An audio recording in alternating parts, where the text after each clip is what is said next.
जेव्हा होलिका दहन ही साजरा केली जाते, आपण कधी विचार केला आहे का की ज्या होलिकेला प्रल्हादाने आपल्या सत्वृत्तीने नाश केले, त्या होलिकेचं पूजन आपण हजारो वर्षांपासून का करतोय? नाही ना? तर 2 मिनिट जरा फ्लॅशबॅकमध्ये जाऊन विचार करूयात. पुन्हा तीच गोष्ट ऐकूयात जी आपण लहानपणापासून कदाचित ऐकली आहे. एक राजा होता, हिरण्यकश्यपू. त्याला होतं वेड फक्त हिरण्याचं, म्हणजेच अर्थात भोगविला. सोनं म्हणजेच हिरण्य. पण हिरण्य हे पण दर्शवतं की आयुष्यामध्ये जे असुरी वृत्तीचे असतात, ज्यांना फक्त भोगप्रधान आयुष्य जगायचे असते, ते सुद्धा हिरण्यकश्यपूच आहेत. अशा हिरण्यकश्यपूच्या घरामध्ये जन्माला आलेला भक्त प्रल्हाद, जो फक्त आणि फक्त देवाचा विचार करत ईशप्रधान संस्थेचा आणि ईशप्रधान संस्कारांनी जन्म झालेला प्रल्हाद. आता ह्या ईशप्रधान आणि ईशप्रेमी प्रल्हादाचं आणि वडिलांच्या असुरी वृत्तीचं 2 विचारधारणेंचं जे संघर्ष आहे, त्यामध्ये हिरण्यकश्यपूला हवं होतं की प्रल्हादाचा मृत्यू व्हावा. आणि त्या प्रयत्नांमध्ये त्याने आपल्या बहिणीला सांगितलं, होलिका, जिला वरदान होतं की अग्नी तिचा नाश करू शकत नाही, प्रोव्हायडेड की ती सद्वृत्तीच्या लोकांना त्रास देणार नाही. आपल्या भावाच्या आग्रहाखातर ती भाच्याला घेऊन अग्नीमध्ये बसली. तो हा दिवस होलिका. असद्वृत्तीचे लोक कायम आपलं संरक्षण करण्याचा पूर्ण प्रयत्न करतात, कारण ते आतून घाबरलेले असतात. पण सद्वृत्तीचे लोक, सद्विचारी असलेले लोक जरी अल्पसंख्येत असले तरी त्यांना भीती नसते, कारण की त्यांचं रक्षण स्वतः देव करतो. आणि त्या दिवशी घरोघरी लोकांनी अग्नीची पूजा करून प्रल्हादाच्या संरक्षणेसाठी प्रयत्न केले, प्रार्थना केल्या. आणि त्या प्रार्थनांना यश आणि प्रल्हादाच्या भक्तीला यश जे होतं की होलिका नाश पावली, नेगेटिव्हिटी आणि असत्वृत्ती ही डिस्ट्रॉय झाली आणि सत्वृत्ती ही चिरंतन काळासाठी अमर झाली आणि यशस्वी झाली.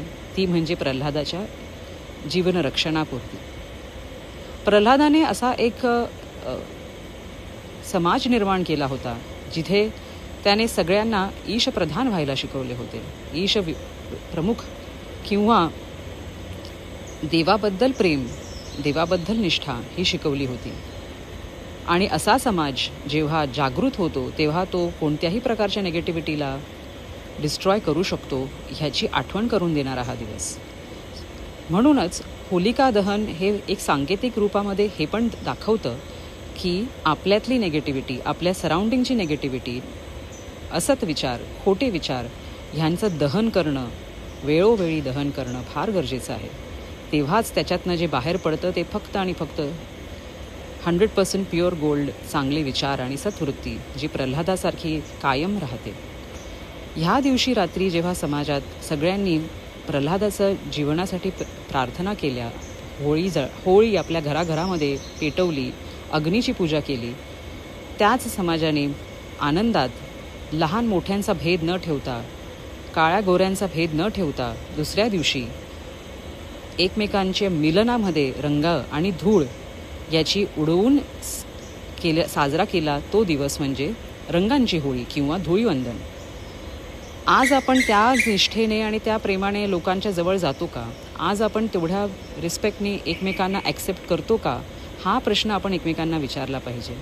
वेगवेगळे रंगांनी खेळण्यापेक्षा इमोशन्सच्या रंगांना रिस्पेक्ट देऊन, इमोशन्सला व्हॅल्यू करून, लोकांना प्राधान्य देऊन मग हा सण, मग हा कनेक्शन निर्माण केला पाहिजे. तेव्हा आपण खऱ्या अर्थाने रंगांची होळी, जिथे रंग एकमेकांमध्ये मिसळतात, जसे लोक आणि नेचर्स एकमेकांमध्ये मिसळून एक होऊन जातात, हा पूर्णपणे खेळू शकू. होळी ही सायंटिफिक आहे, एन्शियंट आहे, नुसती रिच्युअलिस्टिक नाही.